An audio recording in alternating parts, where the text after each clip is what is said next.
Well, hey everybody. Welcome back to another adventure with Nubby. I'm Nubby. He's pretty cool. I do got a history lesson for you. If you can see out there what that marker says, that's what we're talking about today. We're up here on Bower Hill. In 1790s, Bower Hill had one of the greatest Pennsylvania mansions west of the Allegheny Mountains. Built by General John Neville, and it sat high on the hill, towered over the Neville's neighborhoods. His neighbors, most lived in simple log houses. The interior was impressive. Neville had imported furnishings from Europe, carpeted every room, painted and plastered every wall, and hung more than 24 paintings. And his library had a large collection of books, maps, and weapons. In 1794, Bower Hill would become the site of the most important clash in the Whiskey Rebellion. Yes, Pennsylvania had whiskey, and it was the rye. Without Neville, rebellion may not have happened. To Neville, Bower Hill represented his high social standing and valuable service to the nation. Born in Virginia in 1731 to a wealthy planter, he earned 1,000 acres in Pittsburgh area by fighting in Lord Dunmore's War in 1774. At the time, Virginia had claim to much of southwest Pennsylvania and battled the region's Native Americans to make sure Virginia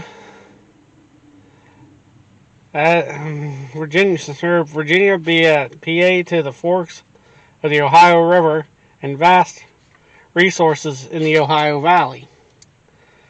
Congress awarded Pennsylvania, the territory in 1780 and honored existing Virginian land claims, including Neville, George Washington,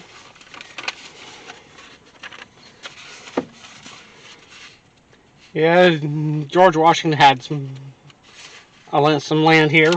Despite his wealth and allegiance to the Federalist Party, Neville was generous to the people of the frontier. Settlers whose political sentiments were strongly anti-Federalist.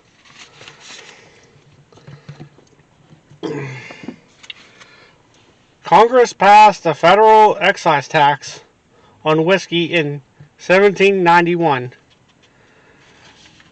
Neville was Washington's natural choice to collect the revenue.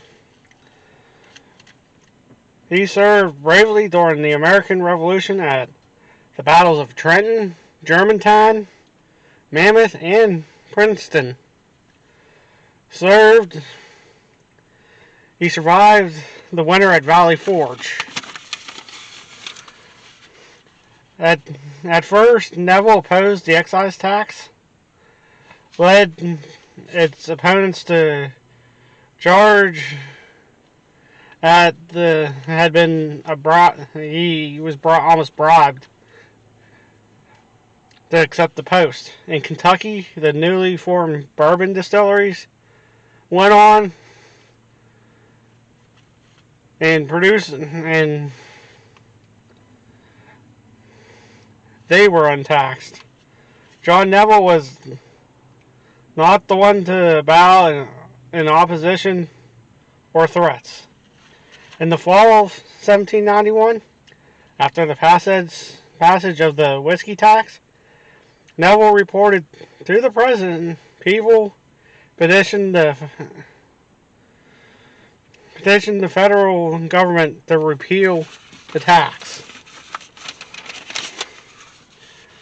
And really ambitious politicians fishing for their place in Congress. He confided the matter lay in the hands of the rabble, but didn't think that it would grow into any height. A lot of the tax collectors were tarred and feathered, increased Neville to fear for his safety. He imagined conspiracy between his elite opponents like Albert Gallatin, William Finley, John Smiley, and the rabble led by John Bradford, member of the loyal elite. Stubborn and proud by nature, Neville refused to resign.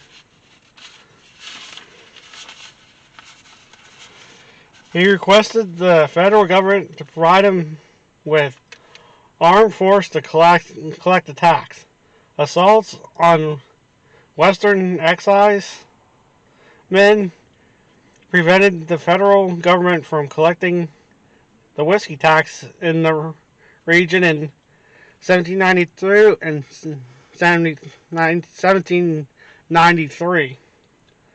Gallatin and other frontier leaders for a short while calmed the uproar by politicians petitioning the government for a repeal of the tax. Holding public gatherings for angry farmers to vent their rage. The federal officials mistakenly in their actions as for mentioning rather than mediating the frontier unrest. The conflict exploded in July 1794 when the federal marshal David Lennox began to issue writs ordering violators of the tax to Philadelphia for trial. Lennox experienced no problem soliciting from collecting the tax until he made it to Allegheny County. He met his first tax register. Lennox arrested one of the farmers, angering the people in the region, for it took 2 weeks to travel from Pittsburgh to Philly, where the Western would be tried by unsympathetic Easterners rather than local jury of their peers, which would all certainly accusation or dead looking in July 16th, about 500 angry men led by Oliver Miller Jr., which his farm's over in the South Hills, and James McFarland marched here to Bower Hill to confront Neville and demand his resignation as Inspector of Revenue. They were met by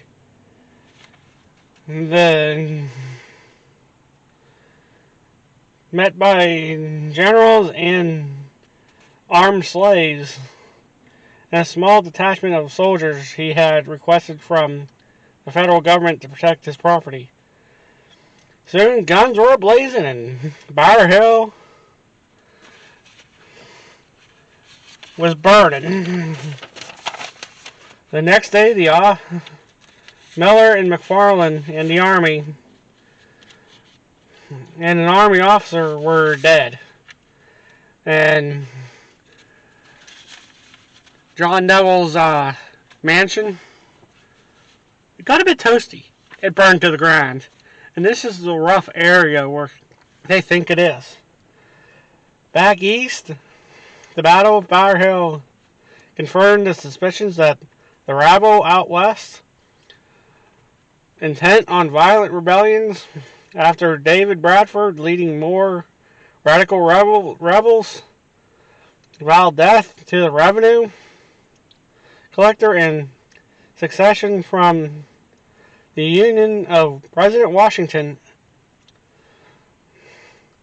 attempted to enforce the hated excise tax. In response, the president stated in a message from the Espy House that an army must be sent to the region to protect the Republic.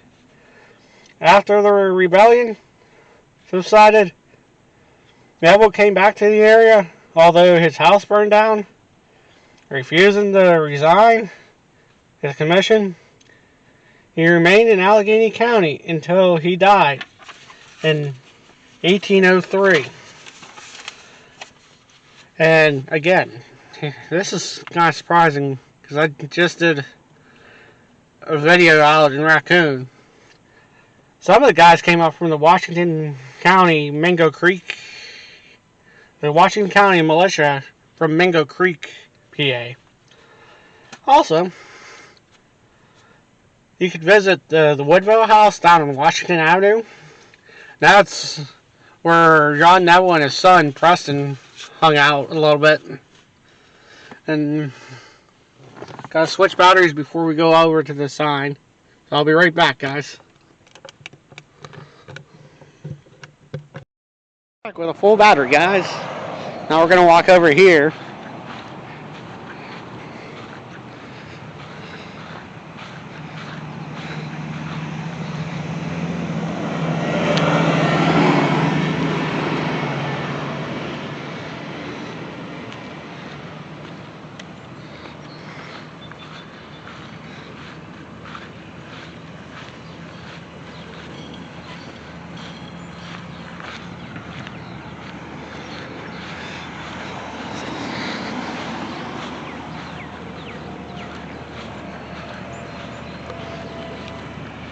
So if you want to pause, that's pretty much general idea of what happened here. And you can see, imagine being back then, how this would have looked. And Bower Hill Community Honor Roll.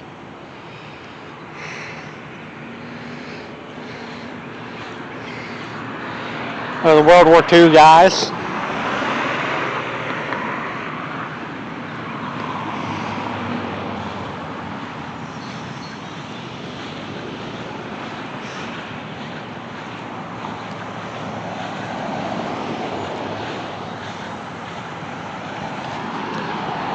So that's pretty cool to see some of the history from back then till now.